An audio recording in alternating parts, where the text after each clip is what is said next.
Bon, j'imagine que t'as vu passer cette histoire de type qu'on a tué un autre à coups de chlasse dans une mosquée dans le Gard. Enfin, je dis ça, mais ça se trouve t'es passé à côté, parce qu'au début ça parlait beaucoup, tant que ça pensait que c'était un fidèle qu'on avait tué un autre. Mais depuis qu'on sait que c'était sûrement une attaque islamophobe, l'histoire est devenue beaucoup moins intéressante d'un coup, et notamment aux yeux des médias qui le sont aussi. La piste islamophobe est privilégiée d'après le procureur. En même temps, si le mec il s'est filmé en train de dire ton Allah de merde, y a de bonnes chances que ça soit mobile, effectivement. Bah du coup, on va pas tout retourner pour le choper non plus. C'est pas comme s'il avait dit qu'il allait faire d'autres victimes.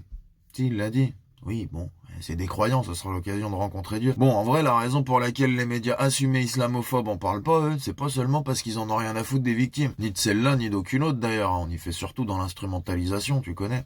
Et dans la vente d'encarts publicitaires, accessoirement. C'est quand même toujours un peu une question d'oseille. Non, s'ils en parlent pas, c'est aussi parce que dans ce type de passage à l'acte, ils ont une très grosse part de responsabilité, en fait. Quand tu passes ton temps à expliquer que le danger, c'est les Arabes, les musulmans ou les étrangers, il y a forcément des gens qui finissent par s'en prendre à eux. Et le pire, c'est que dans leur tête, ils sont en train de faire justice, en fait. Ils luttent contre ce qu'ils ont fini par considérer réellement comme un danger. Et on parle pas du conservatisme religieux, là, qu'on peut retrouver dans toutes les religions, qui est effectivement un outil d'oppression et qui est réellement dangereux pour certains groupes dominés. Parce que le conservatisme religieux, ça dérange globalement pas des masses les islamophobes. Ils pensent juste que le conservatisme de leur religion, il est mieux que celui des autres. Et pourquoi? Eh ben parce qu'il y a moins d'arabes et de noirs dedans. Et que leur vrai problème, dans le fond, c'est surtout les arabes et les noirs. Mais comme t'as pas le droit de le dire, ça, bah ils déguisent ça en critique de la religion. Comme ça devient légal, et puis c'est plus difficile à attaquer. Mais faut surtout garder en tête que les mecs, ils sont avant tout racistes, sinon ils en critiqueraient pas qu'une. Et quand c'est les mêmes types qui critiquent le conservatisme musulman et en même temps la décadence de la société parce qu'ils ont vu des drag queens dans la cérémonie d'ouverture des JO, ah bah tu sais que leur problème c'est pas vraiment le conservatisme du coup, musulman ou pas. Bah non, c'est les arabes, et puis les femmes, les LGBT, et puis tout ce qui s'approche de près ou de loin d'un truc vaguement progressiste aussi. Parce que des minorités qui s'affirment, qui prennent du pouvoir, qui s'émancipent, c'est le début de la remise en question de l'ordre social dont ces conservateurs-là sont les bénéficiaires privilégiés. En fait, ce qu'ils veulent, c'est surtout garder le pouvoir. Et si ça implique d'endoctriner des gens pour les convaincre que le vrai danger, c'est un mec qui prie tout seul au petit matin sans faire chier personne, bah y a pas de souci. Et qu'importe si au final ça fait des victimes innocentes parmi les groupes qui sont déjà opprimés chaque jour dans la société qui les privilégient eux. Enfin bref, au vu de tout ce qu'ils sont prêts à faire pour garder ce pouvoir et ces privilèges, dans l'intérêt général, on devrait certainement tout faire pour leur arracher. Sans quoi, ils vont continuer de multiplier les victimes innocentes et les coupables qui se prennent pour des super-héros.